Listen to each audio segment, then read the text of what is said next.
Hi Eddie. I think you said heading to the match that Arsenal had the advantage having been here and acclimatized to the heat. Under the heavy weight of summer transfers, football never sleeps. The shifting sands of power, ambition, and money are once again reshaping the landscape of the beautiful game. This summer, we've already seen whispers turn into headlines, rumors harden into signatures, and legends bid farewell to the stages they once owned. Yet, amid all the noise, some stories cut deeper than others. Stories of fractured relationships, of rebirths in new leagues, of careers hanging in the balance, and of clubs desperate to reinvent themselves before the first whistle of the season blows. Take Kingsley Coman, for instance. The French winger who once etched his name into Bayern Munich folklore with that fateful winning goal in the 2020 Champions League final has now closed the curtain on his Bavarian chapter. After 339 appearances, 72 goals, and 9 Bundesliga titles, Coman's time in Germany has ended not with the bang of victory, but with the quiet inevitability of change. Give a bit on conditions. Yeah, I didn't necessarily see him struggle at any stage in the game. I think he came off the set when he was a bit tired. Luis Diaz's arrival and a gradual loss of influence on the starting 11 pushed him to make a decision, and in Saudi Arabia, Coman will now join the ranks of Cristiano Ronaldo and Sadio Mane at Al Nassr, carrying with him a legacy that no Bayern supporter will soon forget. For $30 million plus bonuses, Bayern didn't just lose a player, they lost a symbol of an era, but in football, one departure always fuels another arrival. The German Giants are now circling Christopher Nkunku. The Chelsea forward, once dazzling at RB Leipzig, has struggled to impose himself in the Premier League. 2 difficult years in London have left him out of Enzo Maresca's plans, a casualty of fierce competition for minutes and a system that simply doesn't suit him. Bayern, however, see the versatile Frenchman as the perfect answer to Coman's exit, a player who can glide between roles as a number 10, winger, or even striker. Negotiations with Chelsea are heating up, with the Blues now open to lowering their demands to around 43 million, far from the exorbitant figure they quoted back in January.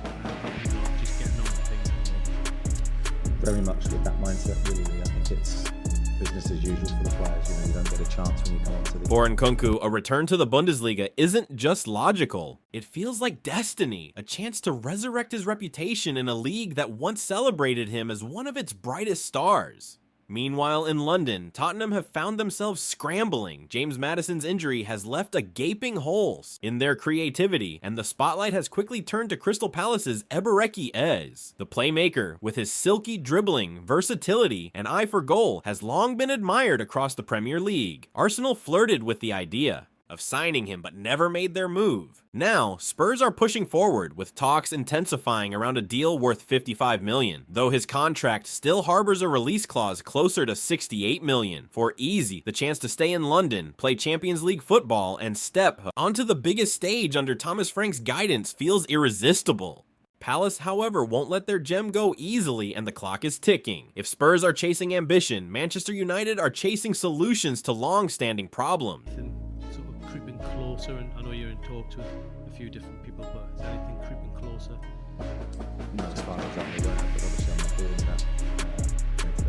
Jadon Sancho's saga is finally approaching its conclusion. Once hailed as one of England's brightest hopes, Sancho's United journey has been one long frustration, disciplinary issues, inconsistent form, and a relationship with management that never healed. His loan at Chelsea brought glimpses of his potential, but the Blues refused to make the deal permanent. Now, Roma has stepped in with a structured offer, a loan with an obligation to buy for around $20 million. For Sancho, this could be salvation. Serie A football, away from the relentless pressure of English media, might give him the space to rediscover himself. United, eager to finally cut ties, are close to saying yes. It feels like the end of a chapter that was doomed almost from the start, and perhaps, in Italy, Sancho can finally write the story his talent always promised. Roma's ambitions don't stop there. To fund their moves for Sancho and even Leon Bailey, they're working hard to offload players like Manu Kone. The midfielder could be on his way to Inter Milan, a move that signals both necessity and strategy. The Celtic game, I thought he looked fitter and sharper naturally through the work that we've done. Had a couple of chances to score. His attitude was very good, he looked hungry. Inter, looking for new energy. In midfield, see Kone as the kind of physical, dynamic presence their squad lacks. At the same time, names like Ademola Lookman remain in the conversation, highlighting just how much reshuffling might still happen in Serie A before the deadline. Elsewhere, Manchester City have once again made a statement, not through a marquee signing, but through symbolism. The young French talent Rayan Cherki has been handed the legendary number 10 shirt, an honor reserved for those expected to carry creativity and leadership into a new era. For City, it's more than just a squad number, it's a declaration that Cherki is not just another addition, but the future centerpiece of their artistry on the pitch. Whether he can shoulder the responsibility remains to be seen, but the message from the club is loud and clear. The game is in his hands now, and then there's Newcastle United, where chaos brews beneath the surface. It's the middle thing.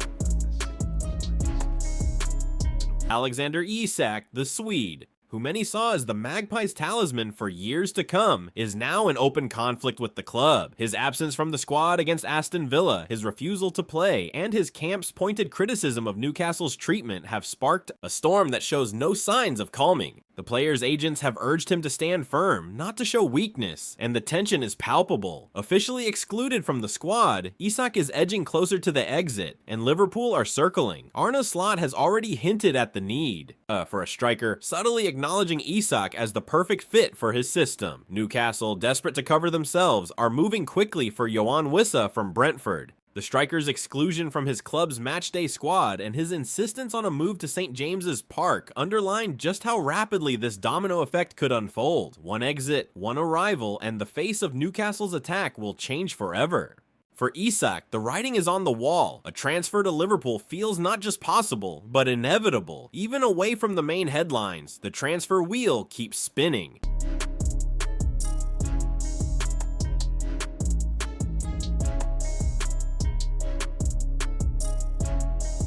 Franco Mastantuono, the Argentine wonder kid, has officially been unveiled at Real Madrid, a gift to himself on his 18th birthday, a contract until 2031, and a $63 million package including taxes underline just how much belief Madrid have in his future. He will wear the number 30, the same shirt he donned at River Plate as he begins life in Spain with the weight of expectation already pressing down. Chelsea too have made moves to steady their ship, renewing Marc Cucurella's contract in a bid to stabilize their dressing room and preserve some semblance of continuity amid years of chaos. Even Manchester United have received a timely boost, with Andre Onana returning to fitness just in time for the Premier League opener against Arsenal, and Liverpool, despite the turbulence of departures and arrivals, appear ready for battle. Arne Slot's words carry both caution and defiance. The league is brutal, the competitors are relentless, but his team will fight. The drama surrounding this transfer window reminds us once again why football is more than just a sport. It is theater, politics, and ambition. Yeah, disappointing. Makes a turnover possession for the first goal, and the third one's a penalty, with probably a decision we didn't have to make in the box. So I think they're easily... Sancho searching for salvation in Italy, Ez eyeing a grand stage in North London, Isak battling Newcastle in what could be a defining rupture, and young prodigies like Cherki and Mastantuono stepping into legacies they must now uphold. Each of these stories intertwines with the others, setting the stage for a season that promises not just goals, but sagas that will be remembered for years to come. But now I want to hear from you. Do you think Bayern will regret letting Coman go? Is Nkunku the answer to their search for a new attacking star? Can Sancho revive his career in Serie A? Or is he destined to fade away like so many before him? Will Tottenham finally land easy? And could he be the piece that takes them to the next level? And most of all, how do you see the Isak saga ending? Will he become Liverpool's next number 9? Or can Newcastle somehow mend the wounds? Let me know your thoughts in the comments below, and don't forget to like, subscribe, and share,